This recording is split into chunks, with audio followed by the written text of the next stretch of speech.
দর্শক, বেনাপোল স্থলবন্দরে আছেন আমাদের সহকর্মী তামিম হোসেন সবুজ।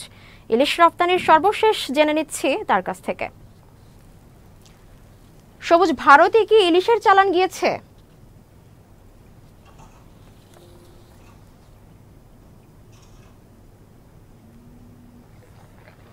আপনি জানেন যে আসন্ন শারদীয় দুর্গাপূজা উপলক্ষে ভারতে পাঠানো হলো আজ 12 মেট্রিক টন আমাদের বাংলাদেশি জাতীয় পদ্মার ইলিশ।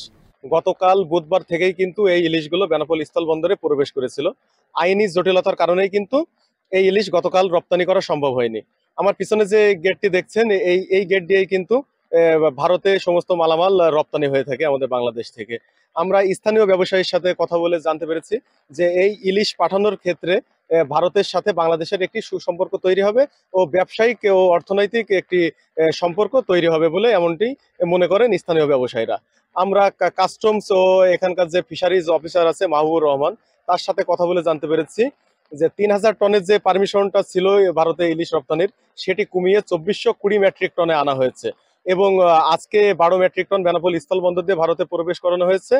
ধীরে ধীরে পর্যায়ক্রমে কিন্তু সব ইলিশগুলোই কিন্তু ভারতে প্রবেশ করানো হবে এবং প্রতি কেজি ইলিশ $10 মূল্য ধরা হয়েছে, যেটির বাংলা টাকা পড়ে হচ্ছে আপনার 1180 টাকা মূল্য। এবং আগামী অক্টোবর 12 তারিখের মধ্যে কিন্তু এই 2420 মেট্রিক টন ইলিশ ভারতে প্রবেশ করাতে হবে, এমনটি বলেছেন বাংলাদেশ সরকার ও এখানকার স্থানীয় ব্যবসায়ীরা। এই ছিল বেনাপোল স্থলবন্দর থেকে সর্বশেষ।